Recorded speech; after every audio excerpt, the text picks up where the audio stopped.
कई बार ऐसा होता है कि मार्केट में एक रेजिस्टेंस लेवल का ब्रेकआउट होता है और जब आप ट्रेड में स्टॉप लॉस लगाकर अपनी एंट्री बनाते हैं तभी मार्केट रिवर्स आकर आपका स्टॉप लॉस हिट करता है।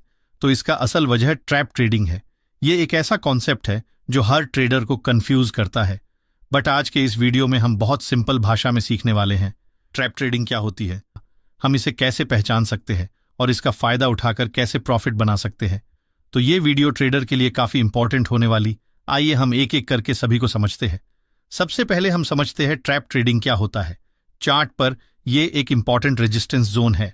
यहां पर चार्ट में इस लेवल का ब्रेकआउट होता है। जब मार्केट उसके ऊपर सस्टेनेबिलिटी दिखाती है तब यहां पर रिटेल ट्रेडर्स अपनी एंट्री बनाते हैं, पर मार्केट वहीं से रिवर्स होती है और हमारा स्टॉप लॉस हंट कर देती है। इसे हम लोग फॉल्स ब्रेकआउट भी कहते हैं। मार्केट में ट्रैप बड़े ऑपरेटर द्वारा छोटे रिटेल ट्रेडर को करते हैं। पर आपके मन में एक सवाल आएगा कि ये ऑपरेटर कौन होते हैं। तो आपको ये समझना होगा कि ऑपरेटर कोई एक सामान्य व्यक्ति नहीं होता है। ये वे होते हैं जिनके पास बहुत पैसा होता है। फॉरेन इंस्टीट्यूट, बैंक या फंड मैनेजर जैसे म्यूचुअल फंड ये मार्केट में एक बार में करोड़ों रुपए लगाते हैं। इनका मेन मकसद होता है मार्केट को रेजिस्टेंस के पास ले जाए और उसका ब्रेकआउट करवाए। और जैसे ही इस ब्रेकआउट को देखकर बिगनर ट्रेड्स स्टॉप लॉस लगाकर ट्रेड में एंट्री करते हैं, तभी ऑपरेटर मार्केट को अपोजिट साइड ले जाने के लिए बहुत पैसे लगाते हैं, जिसके कारण मार्केट रिटेल ट्रेडर्स की साइड न जाकर ऑपरेटर के साइड चली जाती है और रिटेल ट्रेडर का भी पैसा बिग प्लेयर्स ले जाते हैं।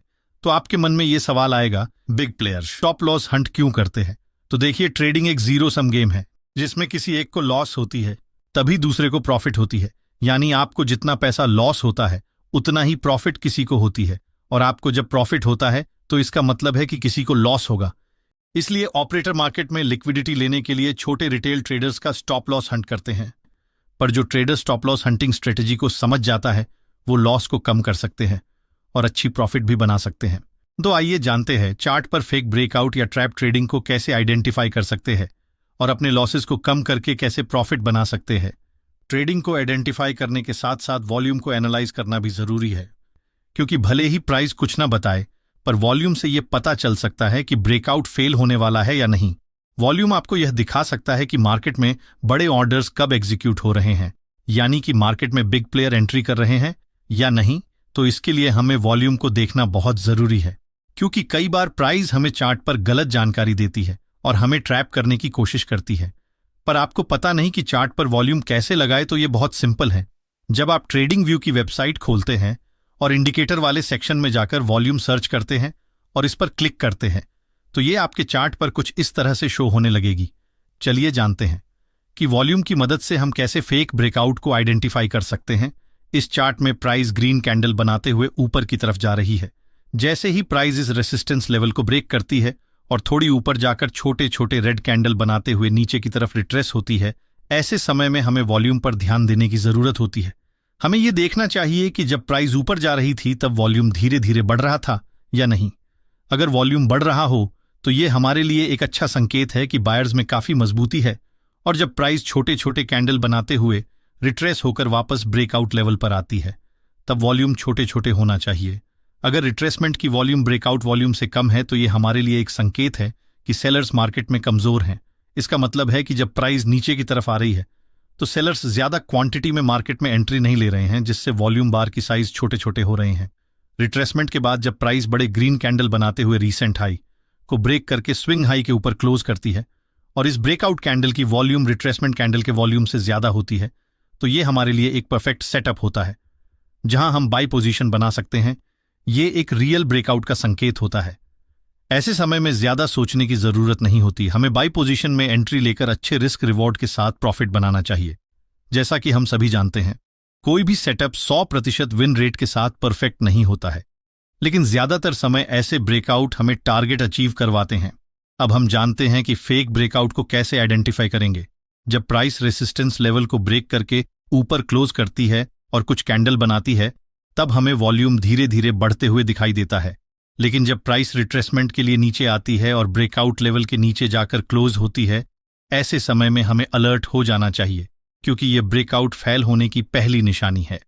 जैसे ही हम रिट्रेसमेंट कैंडल के वॉल्यूम पर नजर डालते हैं, हमें सारे वॉल्यूम बार बड़े बड़े दिखाई देते हैं, जिसका मतलब होता है कि सेलर्स इस समय मजबूत हैं और बड़े क्वांटिटी के साथ मार्केट में एंट्री ले रहे हैं। वापस जब छोटे छोटे ग्रीन कैंडल बनाते हुए प्राइस ऊपर की तरफ जाने लगती है और वॉल्यूम का साइज रेड वॉल्यूम बार से छोटा होने लगता है, तो ये कंफर्म करता है कि बायर्स अब कमजोर हो चुके हैं। ऐसे समय में हमें स्विंग लो को मार्क करना होता है। जैसे ही प्राइस बड़े रेड कैंडल के साथ इस स्विंग लो को ब्रेक करके नीचे क्लोज होती है और इस कैंडल की वॉल्यूम पिछले कुछ कैंडल से ज्यादा होती है, तब ये हमारे लिए एक परफेक्ट संकेत होता है कि यहां ब्रेकआउट फेल हो चुका है। इस स्थिति में हम सेल साइड में एंट्री लेकर प्रॉफिट बना सकते हैं। जैसे देखिए, ये है बैंक निफ्टी 13 नवंबर की चार्ट।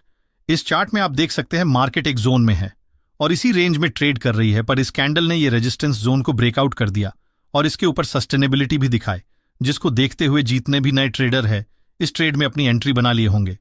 लेकिन तभी मार्केट रिवर्स आती है और उन सबका स्टॉप लॉस हिट हो जाती है और लॉस का सामना करना पड़ता है। मार्केट थोड़ी नीचे आती है और सपोर्ट के पास आती है, तो कई सारे रिटेल ट्रेडर्स बिना कैंडल क्लोजिंग के ही ट्रेड में फिर से एंट्री बना लेते हैं, इस उम्मीद से कि यहां से फिर मार्केट ऊपर जा सकती है। पर कैंडल ये सपोर्ट को ब्रेक करके नीचे क्लोजिंग देती है और जो भी यहां पर एंट्री बनाए होंगे उन सब का एक बार फिर स्टॉप लॉस हिट हो जाती है।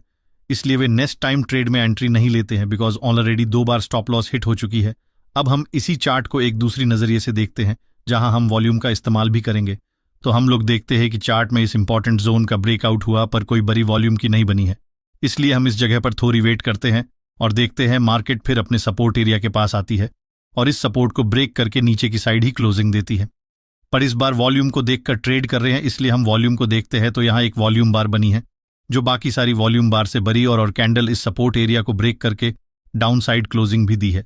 तो हमारे पास यहाँ पर 2 कन्फर्मेशन है कि मार्केट यहाँ से डाउन साइड जा सकती है। इसीलिए हम लोग रिस्क मैनेजमेंट की नियम को फॉलो करते हुए यहाँ इस ट्रेड में एंट्री लेते हैं। तो हम लोगों ने यहाँ पर 3 बातें सीखी है।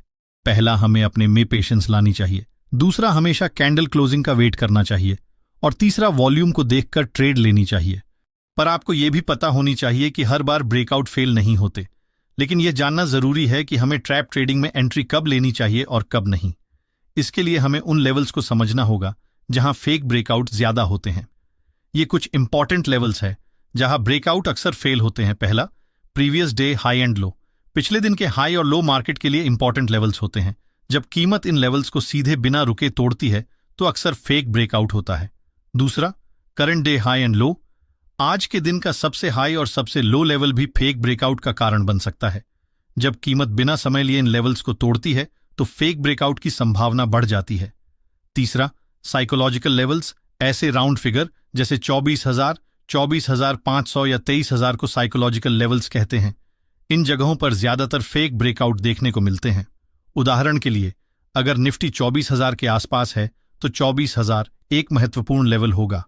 अगर मार्केट इस लेवल को सीधे ब्रेक करती है तो हो सकता है कि ये एक ट्रैप हो छोटे रिटेल ट्रेडर्स को फंसाने के लिए।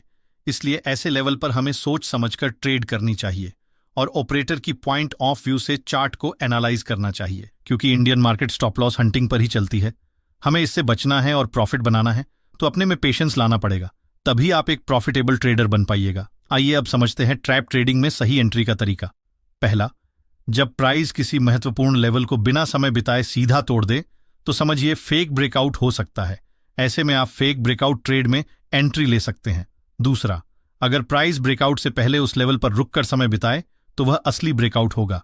इस स्थिति में फेक ब्रेकआउट ट्रेड नहीं लेना चाहिए। तीसरा, ब्रेकआउट के बाद कीमत का व्यवहार भी देखें। अगर कीमत ब्रेकआउट के बाद समय बिताने लगती है तो ब्रेकआउट फेल हो सकता है। ट्रेडिंग टिप्स, ब्रेकआउट से पहले समय बिताए तो रियल ब्रेकआउट होता है। ऐसे में ब्रेकआउट की दिशा में ट्रेड करें। ब्रेकआउट के बाद समय बिताए तो फेक ब्रेकआउट हो सकता है। ऐसे में उलटी दिशा में ट्रेड करें। इन आसान नियमों को अपनाकर आप फेक और रियल ब्रेकआउट के बीच अंतर समझ सकते हैं और सही ट्रेडिंग फैसले ले सकते हैं। और चलिए अब मैं आपके साथ कुछ ट्रेडिंग टिप्स शेयर करता हूं। पहला, अगर आप एक बिगनर ट्रेडर हो तो अपने क्वांटिटी साइज को कम रखने की कोशिश कीजिए। कई सारे बिगनर ट्रेडर्स बिग प्रॉफिट के चक्कर में अपनी क्वांटिटी साइज बढ़ाकर ट्रेड करते हैं, लेकिन वे ये बात भूल जाते हैं कि जितनी बड़ी प्रॉफिट होगी उतना ही बड़ा लॉस होने का भी चांस है। दूसरी बात, आपको अपने में पेशेंस लानी पड़ेगी, क्योंकि ट्रेडिंग में अगर आप पेशेंस नहीं रखते हैं तो आप सेटअप पर ट्रेड आने से पहले ही ट्रेड में एंट्री करेंगे। इसलिए आपको कोशिश करना है दिन में 1 या 2 ट्रेड ही लेना है। और एक बात याद रखिए, सक्सेस एक दिन में नहीं मिलती, पर अगर आप लगातार अभ्यास करते हैं तो एक दिन जरूर मिलती है। इसलिए आप अपने ट्रेडिंग प्लान में सुधार करते रहिए और आप उस पॉइंट को नोट कीजिए कि आप किसके कारण ट्रेडिंग में लॉस कर रहे हैं। या तो वो आपका साइकोलॉजी हो सकती है या आपका ट्रेडिंग प्लान हो सकता है जिसके कारण आपको लॉस का सामना करना पड़ रहा है और आप उसमें सुधार लाइए। पर जब तक आप रिस्क मैनेजमेंट को नहीं सीखते हैं तब तक आप ट्रेडिंग में प्रॉफिट नहीं बना सकते हैं। इसलिए मैंने रिस्क मैनेजमेंट पर ऑलरेडी एक डिटेल्स वीडियो अपने यूट्यूब चैनल पर अपलोड कर दिया हूँ, आप देख सकते हैं। मैं लिंक इस वीडियो की डिस्क्रिप्शन में दे दूंगा। और आपको ये वीडियो कैसी लगी कमेंट सेक्शन में जरूर बताएं। और अगर आप नए हो तो इस चैनल को जरूर सब्सक्राइब कर लीजिए। मिलते हैं एक नई वीडियो के साथ, तब तक के लिए आप हमारे अन्य वीडियो देख सकते हैं।